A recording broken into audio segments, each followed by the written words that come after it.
Assalamualaikum warahmatullahi wabarakatuh.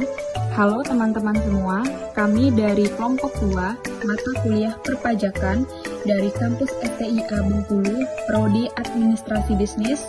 Kelompok 2 terdiri dari Suci Hoirunisa, Alvin Saputra, dan Veristi Gempau Alpino. Di sini kami akan membahas tentang materi ruang lingkup perpajakan. Pengertian pajak. Secara harfiah, kata pajak tidak jauh berbeda dengan pengertian pungutan karena kata pajak telah kita temui dalam kehidupan kita sehari-hari dan hampir di semua segi kehidupan mengandung pajak. Bahkan di kehidupan paling bawah pun pajak dapat ditemui dalam bentuk yang berbeda, tetapi dengan muatan yang kurang lebih sama. Menurut Rahman Sumitro, menyebutkan pajak adalah gejala masyarakat. Artinya, pajak hanya ada di dalam masyarakat. Sedangkan masyarakat dapat berarti kumpulan manusia yang pada suatu waktu berkumpul untuk tujuan tertentu. Definisi pajak menurut beberapa ahli. 1.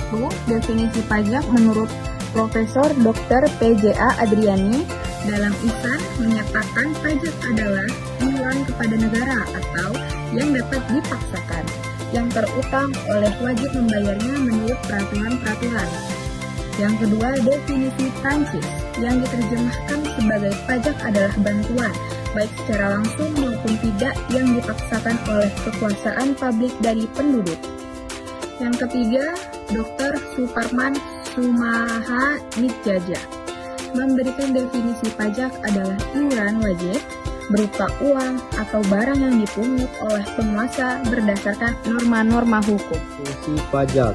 Pajak mempunyai peranan yang sangat penting dalam kehidupan bernegara, khususnya di dalam pelaksanaan pembangunan, karena pajak merupakan sumber pendapatan negara untuk membiayai semua pengeluaran termasuk pengeluaran pembangunan. Maka pajak mempunyai beberapa fungsi, yaitu A. Fungsi anggaran budget air, yaitu sebagai sumber pendapatan negara. Pajak juga berfungsi untuk membiayai pengeluaran rutin negara yang digunakan untuk menjalankan tugas-tugas rutin negara dan melaksanakan pembangunan. B. Fungsi mengatur regularen, yaitu pemerintah bisa mengatur pertumbuhan ekonomi melalui kebijaksanaan pajak. Dengan fungsi mengatur, pajak bisa digunakan sebagai alat untuk mencapai tujuan. C.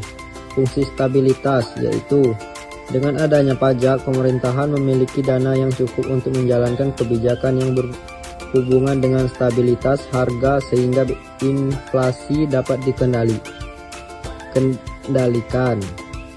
D. Fungsi redistribusi pendapatan, yaitu pajak yang sudah dipungut oleh negara akan digunakan untuk membiayai semua kepentingan umum, termasuk juga untuk membiayai pembangunan sehingga dapat membuka kesempatan kerja yang pada akhirnya akan dapat meningkatkan pendapatan masyarakat. Pendekatan pajak. Suwandi tahun 2000 menjelaskan mengenai perkembangan pajak menjadi objek studi yang dapat didekati dari beberapa sudut pandang, yaitu sebagai berikut.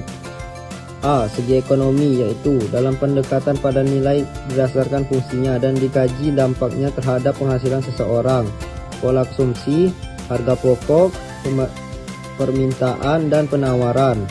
B. Segi pembangunan, yaitu pendekatan ini akan dinilai dalam fungsinya dan mengaji dampak pajak dalam pembangunan. Idealnya jumlah pungutan pajak harus lebih besar dari pengeluaran rutin sehingga berdampak public saving yang dapat digunakan untuk pembangunan. C. Penerapan praktis, yaitu penerapan praktis ini adalah kepada siapa yang dikenakan, apa yang digunakan, berapa besarnya, bagaimana menghitungnya tanpa harus memperhitungkan kapasitas hukumnya. D. Melalui pendekatan hukum, yaitu lebih menekankan pada perikatan perbintenis, hak dan kewajiban wajib pajak, ya, subjek pajak dalam hubungan dengan subjek pajak. Teori-teori pungutan pajak. Di dalam ilmu keuangan negara, kita temukan teori-teori yang memberikan dasar pembenaran atau landasan filosofi daripada wewenang negara untuk memungut pajak dengan cara yang dapat dipaksakan. 1. Teori asuransi, yaitu negara dalam melaksanakan tugasnya atau fungsi, mencakup pula tugas pelindungan terhadap jiwa dan harta benda warga negara. 2. Teori kepentingan, berdasarkan kepentingan pajak mempunyai hubungan dengan kepentingan individu yang diperoleh dari kerjaan negara. 3. Teori kewajiban mutlak menjelaskan bahwa negara mempunyai hak mutlak untuk memungut pajak dari masyarakat. 4.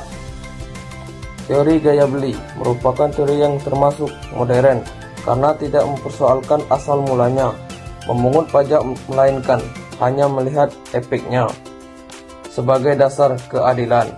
5. Teori gaya pikul menjelaskan tekanan semua pajak harus sesuai dengan gaya pikul wajib pajak dengan memperlihatkan pada besarnya penghasilan dan kekayaan.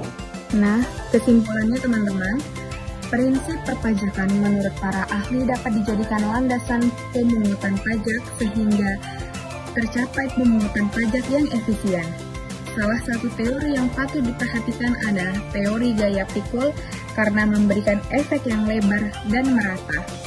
Ukuran dari kekuatan daya pikul adalah penghasilan dan kekayaan setelah dikurangi dengan pengeluaran untuk memenuhi kebutuhan minimum. Nah, teman-teman, poin-poin penting dalam materi ruang lingkup perpajakan di atas itu terdapat dari sumber daftar pustaka dari buku Universitas Terbuka Jakarta. Terima kasih kepada teman-teman yang sudah menonton video ini. Semoga bermanfaat dan wassalamualaikum